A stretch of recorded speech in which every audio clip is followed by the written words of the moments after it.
एक बार फिर से आप सभी का स्वागत है टोटल न्यूज में। सिर्फ आधे घंटे का समय मानकर चलिए और रुझान आने शुरू हो जाएंगे। क्या कहती है पश्चिम बंगाल की जनता, क्या है तमिलनाडु की जनता के मन में, असम की जनता ने किसको चुना, वहीं केरल में क्या परिवर्तन होगा या नहीं होगा। इसके अलावा पुडुचेरी भी काफी महत्वपूर्ण है। इन 5 राज्यों के विधानसभा चुनाव के परिणाम आ जाने वाले हैं। तस्वीर 8 बजे से साफ होनी शुरू हो जाएगी, रुझान आने शुरू हो जाएंगे। हमारी टीम तैनात है क्योंकि चुनाव मतलब टोटल न्यूज, पल पल की अपडेट आपको देंगे और सबसे सटीक नतीजे टोटल न्यूज पर हम आपको बताएंगे। प्रदीप जी हमारे साथ जुड़े हुए हैं, हमारे एसोसिएट एडिटर हैं। इसके अलावा विशाल सिंह हमारे साथ जुड़े हुए हैं, हमारे सहयोगी, हमारे असिस्टेंट एडिटर ललित राय कांडपाल जुड़े हुए हैं, जिनके साथ हम चर्चा करेंगे। लेकिन अपडेट आपको दे दे, 8 बजे से मतगणना शुरू हो जाएगी। मतगणना को लेकर पुख्ता इंतजाम किए गए हैं। पश्चिम बंगाल के नतीजों पर सभी की निगाहें टिकी हुई हैं। सभी दल अपनी अपनी जीत का दावा ठोक रहे हैं। तमिलनाडु, केरल समेत 5 राज्यों के विधानसभा चुनाव के परिणाम आ जाने वाले हैं, नतीजे आ जाएंगे, तस्वीर साफ हो जाएगी। हमारी टीम तैनात है जो आपको पल पल की अपडेट देगी। सबसे पहले बात कर लेते हैं तैयारियों को लेकर, क्योंकि आज मतगणना का दिन है। सबसे पहले ललित आपसे जानना चाहेंगे किस तरह की तैयारियां आप देख पा रहे हैं, काउंटिंग सेंटर्स पर क्या इंतजाम है। हाँ जी, देखिए रंजना, मैं जहाँ तक आपको बताऊं तो मैं इस वक्त दिल्ली में भारतीय जनता पार्टी कार्यालय में हूँ और यहाँ पर एक तरीके का अच्छा खासा उत्साह है। काफी सारे जो प्रवक्ता हैं वो भी यहाँ पर पहुंचने शुरू हो गए हैं और थोड़ी देर में हम देखेंगे कि भारतीय जनता पार्टी हर जैसा हम सामान्य तौर पर देखते हैं कि वो अपना पक्ष रखती हुई नजर आएगी। हालांकि जीत का दावा सभी लोग कर रहे हैं, भारतीय जनता पार्टी अपना दावा कर रही है और टीएमसी अपना दावा कर रही है। और वहां अगर देखा जाए तमिलनाडु में तो स्टालिन कर रहे हैं, पुडुचेरी में एनडीए की जो सरकार है वो दावा कर रही है, रंगास्वामी जो है वो दावा कर रहे हैं। तो सभी लोग अपना दावा कर रहे हैं। लेकिन इस बीच अब सबसे महत्वपूर्ण बात यह है कि क्या जनता ने आखिरकार किसको चुना है, जनता ने आखिरकार किसके पक्ष में अपना फैसला दिया है। तो ये काफी महत्वपूर्ण बात है और देखने वाली बात ये होगी कि किस तरीके से ये चीजें आगे आज बढ़ती हैं। 8 बजे से यानी कि अब से तकरीबन ठीक 30 मिनट बाद शुरू हो जाएगी काउंटिंग और पहले जो है पोस्टल बैलेट की काउंटिंग होगी। उसमें ये पता लगा है, उसमें रुझान आएगा कि आखिरकार किसके पक्ष में नतीजा जाना शुरू हुआ है। और हम अपने दर्शकों को ये कह सकते हैं कि हम सबसे पहले जो है उनके सामने ये नतीजे लेकर आएंगे कि आखिरकार किस सीट से। आज कुछ सीटें ऐसी हैं जिसमें सबसे ज्यादा नंदीग्राम और भवानीपुर 2 सीटें ऐसी हैं पश्चिम बंगाल में जिन पर सबकी नजर लगी हुई है कि आखिरकार वहां से क्या कुछ चीजें होती हैं। लेकिन इस बीच हर खेमे में उत्साह है और हम देख रहे हैं कि जो भवानीपुर सीट है वहां पर बीजेपी और टीएमसी के जो कार्यकर्ता हैं उनका जो है वहां पर उत्साह भी देखने को मिल रहा है और उनकी मौजूदगी भी वहां पर बड़ी संख्या में देखने को मिल रही है। तो कुल मिलाकर के अगर देखा जाए तो आज का जो चुनाव है वो काफी दिलचस्प है। जी बिल्कुल, विशाल हमारे साथ जुड़े हुए हैं। विशाल, चुनाव दिलचस्प है और परिणाम को लेकर सबकी निगाहें टिकी हुई है। बात सिर्फ पश्चिम बंगाल तक सीमित नहीं है, तमिलनाडु की बात करें, केरल की बात करें, हर जगह भारतीय जनता पार्टी अपने विस्तार की पूरी कोशिश करती नजर आई है। हेमंत बिस्वा शर्मा भले ही असम में मुख्यमंत्री हैं, बीजेपी की सरकार है, लेकिन कोई कोर कसर असम में भी नहीं छोड़ी है बीजेपी ने। बिल्कुल, देखिए जैसा कि आपने कहा कि बीजेपी जो है इस वक्त हम कह सकते हैं पूरे देश में अपनी लहर बनाने का प्रयास कर रही है। और अभी जिस तरह से आज जो 5 राज्य के चुनाव हैं ये भी अपने आप में एक बड़ी मिसाल खड़ी कर सकते हैं। अगर सबसे महत्वपूर्ण जो राज्य हैं जिसमें असम भी माना जा रहा है, पश्चिम बंगाल तो सबसे हॉट राज्य है ही, लेकिन बाकी राज्यों में भी अगर बीजेपी अपनी पताका लहराने में कामयाब होती है तो जाहिर तौर पर एक बड़ा संदेश ये पूरे देश भर में जो बाकी राजनीतिक दल है उनके लिए भी जाएगा। और अभी फिलहाल जिस तरह से जो स्थिति बनी हुई है, बीजेपी की बात हम कर रहे हैं, पश्चिम बंगाल में काफी मजबूती से बीजेपी ने चुनाव लड़ा है और चुनाव के चाहे मैनिफेस्टो हो या फिर जनता के बीच जाकर जो है अपनी बात रखना हो, भी में जो है पीएम नरेंद्र मोदी ने एक बड़ी भूमिका निभाई है। हमने देखा पश्चिम बंगाल की आम लोगों से पीएम नरेंद्र मोदी ने एक आम नागरिक की तरह जो है जाकर बातचीत की, उनसे उनका हाल जाना और माहौल क्या है ये भी जानने का उन्होंने प्रयास किया। ना केवल एक नेता के रूप में बल्कि उनके एक मित्र के रूप में, एक परिजन के रूप में जो है उन्होंने पश्चिम बंगाल की जनता के साथ जुड़े हुए। और अभी भी हम कह सकते हैं कि काफी उत्साह यहाँ पर लोगों में बना हुआ है। आधे घंटे का इंतजार और है कि जब रुझान जो है वो शुरू हो जाएंगे आने, और सबसे पहले बैलेट पेपर से जिसके खुलेंगे उसकी शुरुआत होगी। लेकिन शाम तक ये इंतजार हमें करना होगा कि तस्वीर आखिरकार क्या कहती है। पश्चिम बंगाल में क्या इस वक्त जो है कमल का फूल लहराएगा या फिर वापस से टीएमसी जो है अपना सत्ता वापस काबिज करेगी। जी प्रदीप जी, जहां हम बात कर रहे हैं कांटे के मुकाबले की, वहां बात कर लेते हैं कांटे के चुनाव प्रचार की भी। जितना उत्साह मुख्य विपक्षी पार्टी होने के नाते कांग्रेस में होना चाहिए था, वो उत्साह कम नजर आया। किसी किसी राज्य में तो ऐसा लगा कि कांग्रेस ने फ्री हैंड दिया है। जैसे बंगाल में बहुत देर के बाद राहुल गांधी चुनाव प्रचार के लिए पहुंचे थे और सीधा सीधा दिख रहा था कि मुख्य मुकाबला जो है वो टीएमसी वर्सेस बीजेपी है, लेकिन त्रिकोणीय करने की कोशिश कांग्रेस की तरफ से नहीं की गई। देखिए, इस मुकाबले में रंजना अलग अलग राज्यों के जो समीकरण साधते हुए कांग्रेस ने रणनीति बनाई थी, उसमें निश्चित तौर पर केंद्र की राजनीति के समीकरण भी उसमें भापते हुए अलग अलग रणनीतिक तौर पर उस पर ध्यान रखा गया, ये कहा गया। और इस बीच हमने कई घटनाक्रम देखे हैं जो इस चुनावी मुकाबले के बीच बनकर उभरे हैं। चाहे वो पंजाब में जिस तरीके से जो आम आदमी पार्टी के सांसदों की टूट होती है, बीजेपी में मर्ज होते हैं वो, और एक बड़ा मैसेज देते हैं पॉलिटिकली। और दूसरी तरफ जिस तरीके से ये घटनाक्रम हुआ, तो ये एक बड़ा पॉलिटिकल मैसेज इंडिया ब्लॉक के दरार को लेकर साफ करता हुआ नजर आया। और इसके बाद कांग्रेस आम आदमी पार्टी पर हमलावर नजर आई है। तो जहां जिन राज्यों में सीधे मुकाबले में उसको चुनौती मिलती है, और ऐसे राज्यों में जो कहीं ना कहीं कांग्रेस के वोट बैंक को प्रभावित करते हैं, तो वो केंद्र में तो सहयोगी रहते हैं, लेकिन राज्य में जब लड़ाई आती है तब अपने वोट बैंक को बचाने की जद्दोजहद में असमंजस बनकर उभरता है। और इसीलिए इस मुकाबले में हमने देखा है कि जहां लेफ्ट पार्टियां सीधे तौर पर यहाँ पर मुकाबले में थी कांग्रेस के केरल में, तो वहां पर वो सीधे हमलावर नजर आए। केरल में उनके लिए अच्छी वापसी की संभावनाएं, और इसीलिए वहां पर इस मुकाबले में उन्होंने अच्छी लड़ाई लड़ी, ये कहा गया।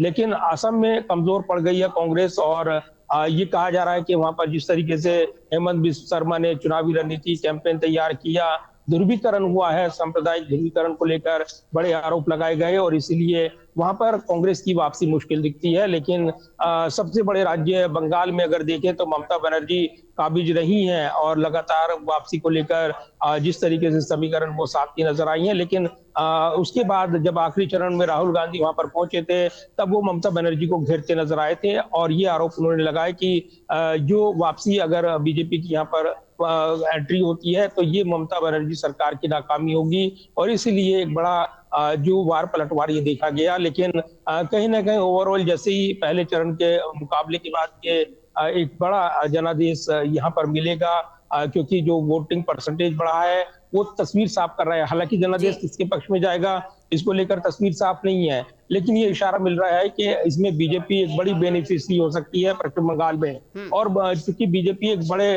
मार्जिन से लगातार अलग अलग राज्यों में सरकार बना चुकी है, चौंकाने वाले रिजल्ट रहे हैं। महाराष्ट्र की बात करें, बिहार की बात करें, तमाम अनुमानों को धता बताते हुए बीजेपी ने वहां पर अपनी जीत का परचम लहराया है। ऐसे में जो पश्चिम बंगाल में जो वोटिंग हुई है उसको लेकर काफी उत्साहित है बीजेपी, और बीजेपी के अंदरूनी सूत्रों ने दावा किया कि वो अच्छे खासे मार्जिन से सरकार बनाएंगे। एक जबरदस्त जनादेश उनको मिलने जा रहा है बंगाल में, ये उनका दावा है। इधर काउंटिंग को लेकर जो तैयारी देखने को मिल रही है, रंजना संक्षेप में आपको बताऊंगा कि इसको लेकर ममता बनर्जी ने अपने काउंटिंग एजेंटों को खास निर्देश दिए हैं कि 500,000 वोटों से जो भी बढ़त अगर विरोधी बनाए तो तुरंत रीपोलिंग की मांग, रिकाउंटिंग की मांग की जाए। यानी उनको संदेह है कि इसको लेकर एक माहौल बनाने की कोशिश की जाएगी, और इसलिए उन्होंने निर्देश जो है अपने काउंटिंग एजेंटों को दिए हैं। भवानीपुर सीट पर सबसे बड़ा घमासान देखने को मिला है, तो इस पर निगाहें रहने वाली हैं, क्योंकि ममता बनर्जी जब यहाँ पर हारी थी शुभेंदु अधिकारी के मुकाबले, हालांकि वो सरकार बनाने में कामयाब रही, लेकिन नैतिक तौर पर एक दबाव बनाते हुए बीजेपी नजर आई थी। और जब 77 सीटें उन्होंने जीती थी विधानसभा चुनाव के मुकाबले में, इस बार तो वो सरकार बनाने का एक बढ़ चढ़ कर दावा कर रहे हैं। तो ऐसे में बंगाल के इस मुकाबले को आप अगर देखें तो अगर बंगाल में बीजेपी का परचम लहराता है तो इसका केंद्र की राजनीति पर आप सीधा असर देखेंगे, क्योंकि केंद्र में लगातार ममता घेरती रही है। इस वक्त कुछ यहाँ पर समर्थक हमारे साथ है, क्योंकि हम यहाँ पर मौजूद है कांग्रेस मुख्यालय में, और अमूमन जब भी काउंटिंग का दिन होता है तो यहाँ पर वो लोग आते हैं, अपने प्रदर्शन करते हैं। सीधी तस्वीरें आपको ये दिखाऊंगा। ये हमारे साथ कनेक्ट हो रहे हैं। राहुल गांधी तो ये लोग जो है यहाँ पर इस वक्त कैसा हो, प्रियंका गांधी जिंदाबाद जिंदाबाद जिंदाबाद तो ये आ गए हैं। जिंदाबाद जिंदाबाद जिंदाबाद जिंदाबाद जिंदाबाद। ये समर्थक हैं कांग्रेस के और इस वक्त यहाँ मौजूद है। रंजना, अगर आप इनको सुन पा रहे हो, बिल्कुल। क्योंकि प्रदीप अमूमन जी, जब भी क्योंकि काउंटिंग का आप दिन मौजूद होता है हैं और कांग्रेस के समर्थक यहाँ पर मौजूद हैं, मैं रहते चाहूंगी हैं आप एक सवाल जगदीश अगर इन शर्मा। लोगों से बात कर पाए और तो वो एक सवाल बार मेरा फिर यहाँ पूछ ले से- सर, एक सवाल मेरा पूछ ले। जिस राहुल गांधी के बयान का आप जिक्र कर रहे थे कि राहुल गांधी ये बोलते नजर आए कि अगर बीजेपी की एंट्री होती है तो ये नाकामयाबी होगी टीएमसी की, ममता बनर्जी की, तो जीत किसी की भी हो, कांग्रेस ने क्या पहले ही हार स्वीकार कर ली? इस सवाल के साथ सर मैं चाहूंगी आप बात करें कांग्रेस के समर्थकों से, कार्यकर्ताओं से। रंजना, अपना सवाल दोहराएंगे एक बार?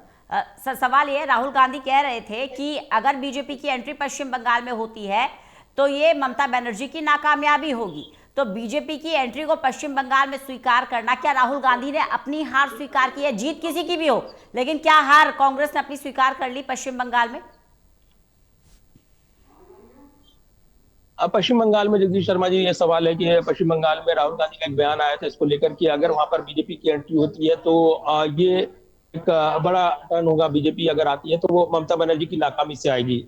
तो ये क्या वो पश्चिम बंगाल में उम्मीदें नहीं है कांग्रेस पार्टी को, ऐसे दिखाता है बयान? देखिए, राहुल गांधी की सोच इस तरह की है, बीजेपी जहां भी आएगी संविधान का मजाक बनाएगी, संविधान को उड़ाएगी, उड़ा रही है। आप बताइए कौन से संविधान में लिखा कि हम हिंदू एक हो जाओ, हिंदू की वोट दे दो?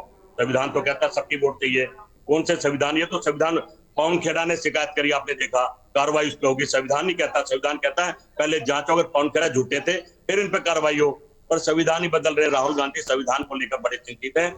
कुछ गरीब माँ की चिंता कर रहे हैं जो बेचारी खाना नहीं खा पा रही है, जिसका बेटा नौकरी नहीं कर पा रहा है, जो प्रधानमंत्री अच्छे दिन की बात करते हैं नहीं दे पा रहे हैं। जब गृह मंत्री कहते हैं 1 लाख नौकरियां बंगाल में देंगे, 2 करोड़ हिंदुस्तान में खा जाते हैं। जब कहते हैं बहन बेटी को 3,000 रुपए अकाउंट में डालेंगे, अरे भाई झूठ क्यों बोलते हो? दिल्ली की बहन बेटियां रो रही है, 2,000 रुपए नहीं मिले हैं, कहीं ना कहीं झूठ बोलने से। लेकिन इन राज्यों में कहाँ उम्मीदें हैं कांग्रेस को सबसे ज्यादा? क्योंकि अगर देखें तो सबसे ज्यादा नुकसान कांग्रेस को उठाना पड़ता है अभी तक इस मुकाबले में। देखिए, केरल में हम सरकार बनाएंगे, पुदुचेरी में अच्छा करेंगे, तमिलनाडु में अच्छा करेंगे, आसाम में अच्छा करेंगे, बंगाल में जहां हम नहीं थे आज हम खड़े हो गए हैं, फसल उगा दिया, अगली बार फसल काटेंगे भी, मैं समझता हूँ। अच्छा जगदीश जी, हम देखते हैं कि अमूमन जब भी आप आते हैं यहाँ पर ईवीएम के खिलाफ प्रदर्शन करते हैं, इस बार ईवीएम का प्रदर्शन आपका नहीं हुआ। नहीं चलता है, उससे कभी हम लूट लेंगे, ऐसा की फेल हो गई है। अभी उन्होंने 2-3 दिन में ईवीएम का बड़ा गड़बड़ ना कहीं। ये लोग जनता की वोट में विश्वास नहीं रखते, ये वोटों में विश्वास नहीं रखते, सेटिंग में विश्वास रखते हैं। राहुल गांधी आज तक जितने चुनाव आ रहे हैं, चुनाव अमित शाह और प्रधानमंत्री की सेटिंग से आ रहे हैं, जनता की वोट से नहीं। अच्छा, ये राज्यों का चुनावी मुकाबला क्या केंद्र की राजनीति को बड़ा मैसेज देने वाला होगा? लेकिन मैसेज तो दे दिया है, अब देश ने समझ लिया प्रधानमंत्री से झाल मुड़ी खाने से नहीं चलेगा। झाल मुड़ी गरीब का खाना जो आपने खोज लिया है। प्रदीप जी, दिखावा नहीं जगदीश जी से चलेगा। एक सवाल पूछेगा, कांग्रेस नेता से एक सवाल पूछेगा सर। सवाल ये कि किसी इन 5 राज्यों में से किसी भी राज्य में चुनाव बनाने की स्थिति में है कांग्रेस? क्या लगता है, उम्मीद है कि कहीं हम सत्ता में आ पाएंगे? आने वाला है, इससे पूरा परिवर्तन पूरे देश में। और देखिए रंजना, इस वक्त हम जब यहाँ पर मौजूद थे तो ये एक बड़े दावे करते हुए नजर आए हैं जो कांग्रेस समर्थक हैं और उनके कार्यकर्ताओं के साथ यहाँ पर पहुंचे। और एक साथ ही इस बार ये भी है कि ईवीएम को लेकर दावे नहीं किए हैं, लेकिन अगले मुकाबले को लेकर और जिस तरीके से दबाव बनाया गया काउंटिंग को लेकर, खासतौर से जो तैयारियां की गई हैं विपक्ष की ओर से, उसको लेकर उन्होंने बयान दिया है। तो चुनावी मुकाबले के बाद अब जब काउंटिंग का दिन है तो निश्चित तौर पर ये एक महत्वपूर्ण, आप कह सकते हैं, इस नजरिए से रहने वाला है, क्योंकि इसके जरिए तस्वीर साफ होगी कि किस राज्य में किसकी सरकार बनेगी और इसी के साथ नए समीकरण भी यहाँ पर बनकर उभरेंगे जो कहीं ना कहीं विपक्ष की एकता को लेकर भी मैसेज देने वाले होंगे। लेकिन जो सबसे बड़ी बात है कि एक तरफ हम देख रहे हैं कि बीजेपी जिस राज्य में यहाँ पर जिन राज्यों में सरकार उसकी है उसमें जी। असम में है, असम में वो अपनी सरकार बचा रही है। अगर वो सबसे बड़ा फायदा उठाएगी तो बंगाल में उठाएगी और कहीं ना कहीं उसके जरिए वो एक जो उनके अंदरूनी जो खासतौर से समीकरण रहे हैं उनको साधते हुए नजर आएंगे। बिल्कुल दूसरा प्रदीप जी वो बने रहिएगा, लगातार political game जानकारी करते लेते हुए रहेंगे आपसे। तो प्रदीप जी अभी कांग्रेस नेता जगदीश जी से बात कर रहे थे। कांग्रेस नेता जगदीश जो ये दावा कर रहे थे कि इस बार पार्टी अच्छा प्रदर्शन करेगी, एक उम्मीद उन्होंने जताई भी और ईमानदारी से ये बात स्वीकारी भी कि इस बार पश्चिम बंगाल में फसल बो दी है, अगली बार काटेंगे। तो बंगाल को लेकर तो कांग्रेस ने अपना स्टैंड क्लियर कर ही दिया है, लेकिन अन्य राज्यों से कांग्रेस को काफी उम्मीद है। प्रदीप जी बने रहिएगा, लगातार जानकारी लेते रहेंगे, आपसे चर्चा करते रहेंगे। तो सबसे पहले सबसे सटीक नतीजे टोटल न्यूज पर हम आपको दिखाएंगे।